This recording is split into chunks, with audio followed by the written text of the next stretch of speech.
The Purple Gala. Uh, we know it's in October. Um, what was that moment that spoke to you about hosting the Purple Gala? So I had a meet. So I think I was getting ready to plan year 4 for the fashion show, but I felt that I needed something different, and I don't like to be stagnant, if that makes sense, Hmm. or complacent, and so I needed to come up with a different thing, and Right. so it just so happened that Kawan Finch, who is over Journey Towards Purpose and runs Hannah House, she she and I met and we came up with the gala, the Purple Gala. Mm, And we thought about all the different entities in the community that are always doing things. And so we thought that we could bring a different light in how we discuss domestic violence Hmm. through a gala. Right. And so we've been having a gala ever since. And Yes, you awesome. it hasn't been complacent, it hasn't been stagnant. It's always been about being able to talk about domestic violence in a safe place, which is my motto, a safe have. place to share. And so it's always been that way where people have been able to come and be able to share what they've been through. And, you know, we're also able to reach people outside of the gala, which is why we continue to have the gala even through COVID, because we recognize that there are individuals who really need to know that there are other individuals out there that are just waiting for them to say, I need assistance. And so that's why we continue to have the gala. Okay. So we Okay. have a question from the audience. Sure. Travaya asks, "How have you considered doing domestic violence awareness seminars?" So I thought about doing that, but you would be surprised. I am not a public speaker. What? I don't know. Really? What? No, I am very frightened to speak in front of people. Um, and if you notice when I do, uh, King should know, I will slur just a little bit like, and so I have been very frightened of that. I prefer to be in settings where um, if I can't do a seminar where I can be explicitly real Hmm. Mm-hmm. and really be into the flavors, not what's in the pot, but the Mm-hmm. flavors. Right.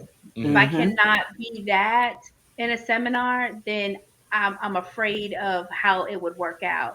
Hmm. So what I need to do is look into that and see how I can make that happen without the fear that I have of public.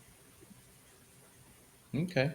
So Summer says many high schoolers and young adults under the age of 24 are afraid to come forward or speak up about their domestic violence situation.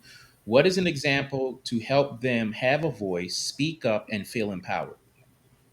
So we recognize that there is a high rate among our teens. And so what we've started doing is getting our teens more involved in knowing what domestic violence is, Hmm. how they can recognize it, how they are able to report it, and to know that they have a full support system behind them that is willing to work with them. So we do our best to let them know that they don't have to be afraid. However, we know that they will be, because I was afraid as a teen to speak up because you Hmm. didn't know your support system. Right. So that's why we've gone above and beyond to create support systems in different areas, as well as among law enforcement, among Mm-hmm. the community, among our entities and our local government, to make sure that they know that they do have a place to go to. There are also other programs that have been implemented in schools that allows them to know that if they are in a domestic violence situation, they are able to come and talk to them anonymously and not be in fear of jeopardizing themselves and or anyone else around them. I That's think good. it's good that you guys teach them what it is, because when you grow up and you see it on a daily basis, it's not domestic violence to you, it's normal. Right. Um, Because I so thought it was. you Hmm. Yes, so you think it's normal, you don't see anything wrong with it. So when you find yourself in that type of relationship, because it's what you've seen and it's what you know, you don't even realize you are in a domestic violence situation. You Hmm. think that's love. Yeah. So it's good that you are teaching those young girls what it is, because so many of them don't have a clue. No, Mm-hmm. they don't.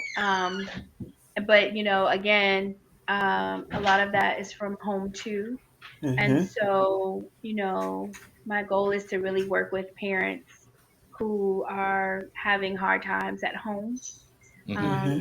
I know that we do a lot of programs when it comes to kids.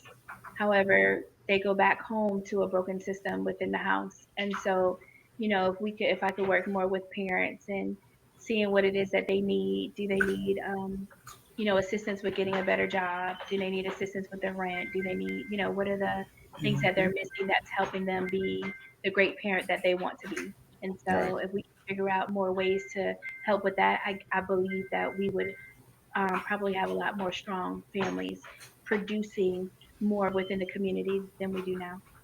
Right. Okay.